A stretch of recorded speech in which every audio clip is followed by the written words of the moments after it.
स्वागत है आप सबका स्टडी विद नारायण के यूट्यूब प्लेटफॉर्म पे। आज हम लोग इस वीडियो में जेपीएससी प्रीवियस ईयर क्वेश्चन का जो सेट कर रहे हैं वह हम लोग सेट नंबर 8 देखेंगे। इसमें ऑलरेडी सेट 7 तक अपलोड हो चुका है, जिसमें फिजिक्स, केमिस्ट्री, बायोलॉजी के साथ पॉलिटी, हिस्ट्री, ज्योग्राफी और इकोनॉमिक्स का अपलोड हो चुका है। इसमें हम लोग जेपीएससी में जो भी छूट गए क्वेश्चन मिसलिनियस से संबंधित विविध का प्रश्न इसमें हम लोग देखेंगे। 2003 से 2025 तक प्रीलिम्स में जितने भी जेपीएससी का क्वेश्चन पूछे हुए विविध से रिलेटेड वो हम लोग इस वीडियो में देखे हैं। बाकी आप सब जो भी अदर प्ले लिस्ट है वो जेपीएससी स्पेशल 2026 का बना हुआ है, वहां से जाकर देख लीजिएगा ताकि एक बार में सारा क्वेश्चन रिवाइज हो जाए और आप सब अंदाजा लगा सकते हैं कि क्वेश्चन कहाँ से पूछा जाता है। हम लोग स्टार्ट करते हैं आज का क्लास से। फर्स्ट जेपीएससी में जो क्वेश्चन पूछा हुआ विविध का वो हम लोग देखेंगे। लेक्सिकोग्राफी का संबंध किससे है? तो लेक्सिकोग्राफी का जो संबंध है वह है शब्दकोश के संयोजन से। तो वर्ड को जो एक जगह समायोजित किया जाता है या उसी को हम लोग लेक्सिकोग्राफी बोलते हैं। नेक्स्ट, डीआरडीओ द्वारा विकसित मानव रहित एयरक्राफ्ट का नाम क्या है? तो डीआरडीओ द्वारा विकसित मानव रहित एयरक्राफ्ट का जो नाम है वह है लक्ष्य। लक्ष्य से संबंधित एक और भी क्वेश्चन बाद में पूछा हुआ है। तो डीआरडीओ जो कि इसका हेडक्वार्टर है नई दिल्ली, मानव रहित एयरक्राफ्ट जो ये विकसित किया है लक्ष्य इसका नाम है। 1958 में इसका स्थापना हुआ था। डिफेंस रिसर्च डेवलपमेंट ऑर्गेनाइजेशन इसका फुल फॉर्म होता है। ब्रह्मोस सुपरसोनिक क्रूज मिसाइल का निर्माण किसने किया था? तो ब्रह्मोस सुपरसोनिक क्रूज मिसाइल जो कि बहुत इंपॉर्टेंट ये क्वेश्चन है, कभी कभी क्वेश्चन यहाँ से भी पूछ देता है ब्रह्मोस क्या है? तो सुपरसोनिक क्रूज मिसाइल है। इसका निर्माण भारत और रूस ने किया है। किस कवि को पंजाब का टैगोर कहा जाता है? तो अमृता प्रीतम को पंजाब का टैगोर कहा जाता है। अगला सेकंड जेपीएससी का क्वेश्चन, मथुरा कला में किस चट्टान का प्रयोग किया जाता है? तो मथुरा कला जो कि बहुत ही फेमस है, इसमें लाल बलुआ पत्थर चट्टान का प्रयोग किया जाता है, लाल बलुआ पत्थर का। लक्ष्य क्या है? तो लक्ष्य चालक रहित विमान है। आईएसडी सेवा भारत में कहाँ प्रारंभ हुए थे? तो बॉम्बे और लंदन के बीच सबसे पहले आईएसडी सेवा भारत में प्रारंभ हुए थे। वृक्षा आयुर्वेद के रचयिता कौन है? तो धन्वंतरी वृक्षा आयुर्वेद के रचयिता हैं। भारत का सबसे बड़ा ट्रेड यूनियन कौन है? तो AITUC जिसका इंटक नाम पढ़ता है, ये भारत का सबसे बड़ा ट्रेड यूनियन है। उत्तरी ध्रुव पर पहुंचने वाली प्रथम महिला कौन थी? तो उत्तरी ध्रुव पर पहुंचने वाली जो प्रथम महिला थी वह एन बेनक्राफ्ट यूएसए की। जो यहाँ पे जितने भी नोट में और भी लिखे हुए हैं वो भी क्वेश्चन बहुत बार पूछे गए हैं, तो आप सब उसे भी अच्छे से कर लीजिएगा। उत्तरी ध्रुव पर पहुंचने वाली प्रथम महिला एन बेनक्राफ्ट जो कि यूएसए की है। बात अगर की जाए उत्तरी ध्रुव पर पहुंचने वाले प्रथम पुरुष की, तो 1909 में सबसे पहले उत्तरी ध्रुव पर जो व्यक्ति पहुंचे हैं वह है रॉबर्ट फेरे यूएसए के। दक्षिणी ध्रुव पर पहुंचने वाला अगर सबसे पहले व्यक्ति का नाम पूछा जाए तो 1911 में एमेंडसन जो कि नॉर्वे की व्यक्ति हैं। ये सभी क्वेश्चन बहुत बार पूछा गया है। तो उत्तरी ध्रुव पर पहुंचने वाला प्रथम महिला पूछा था यहाँ पे बेनक्राफ्ट। पुरुष में अगर बात की जाए तो रॉबर्ट फिरे।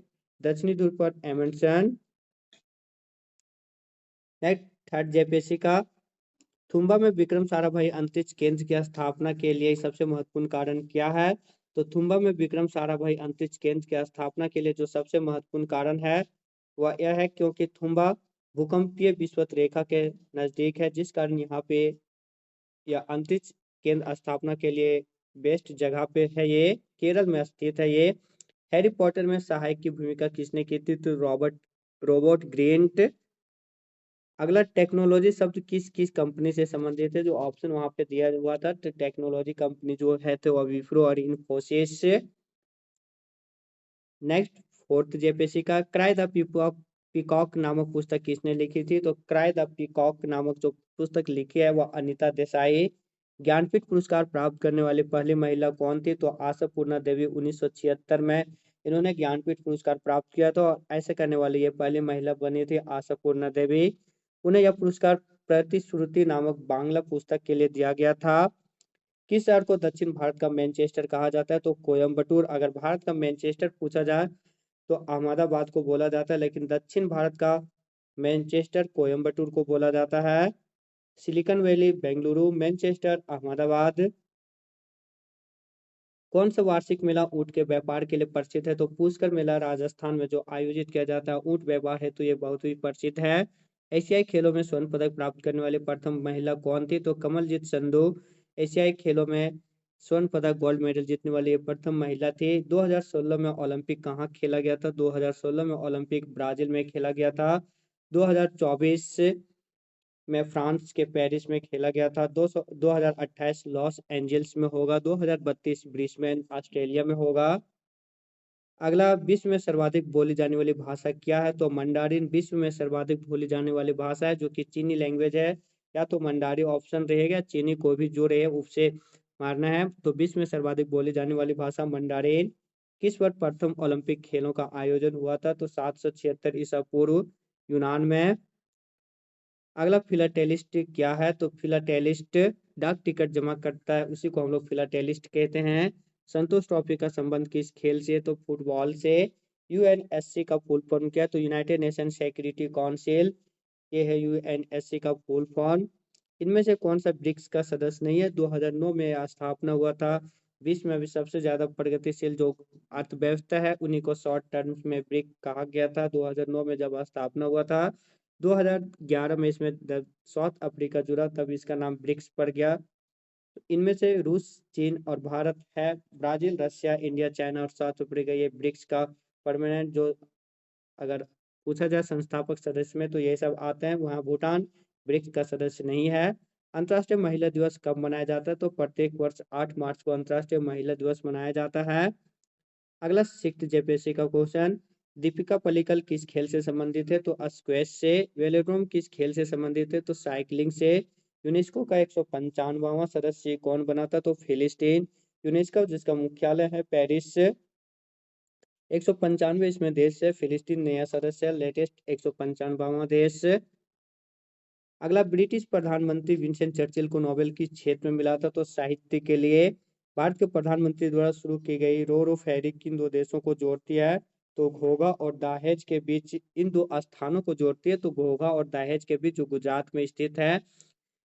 ये पहला रो रो सेवा शुरू किया गया था 2007 में पीएम नरेंद्र मोदी के द्वारा। गुजरात के भावनगर जिले के घोघा को भरूच जिले के दाहेज से जोड़ता है। इसमें इसका जो डिस्टेंस लगभग 300 किलोमीटर से ज़्यादा था, लेकिन जब ये सेवा स्टार्ट हो गया तो मात्र 30 किलोमीटर में इसका डिस्टेंस सिमट के रह गया था।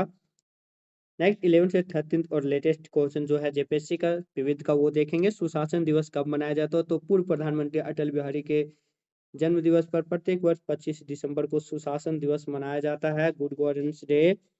निम्नलिखित में से कौन सा सुमेलित नहीं है? तो विश्व पर्यावरण दिवस 5 जून को सही है। विश्व पृथ्वी दिवस 22 अप्रैल। अंतर्राष्ट्रीय योग दिवस 21 जून।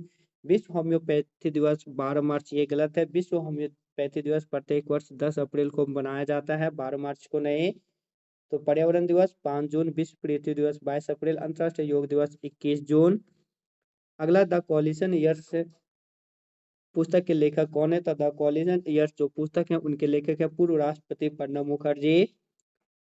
तो दोस्तों ये था जेपीएससी प्रीलिम्स में 2003 से 2025 तक जितने भी विविध के क्वेश्चन पूछे गए हैं, जो अलग जो हर सब्जेक्ट वाइज के उसमें जो क्वेश्चन बच गया था वो हम लोग इसमें किए। विविध का मिसलिनियस का सारा क्वेश्चन।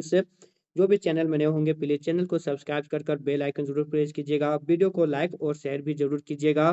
पीडीएफ टेलीग्राम चैनल में अपलोड हो जाएगा। खास बात यह है कि प्लेलिस्ट जो स्पेशल बना है वो आप सब रिवाइज कर लीजिएगा बार बार, क्योंकि उससे बहुत सारे क्वेश्चन आप सबको को आइडिया लग सकता है कहाँ से क्वेश्चन पूछा जाता है, किस टॉपिक को ज़्यादा तवज्जो देना चाहिए। मिलते हैं नए वीडियो के साथ, तब तक के लिए धन्यवाद। जय हिंद।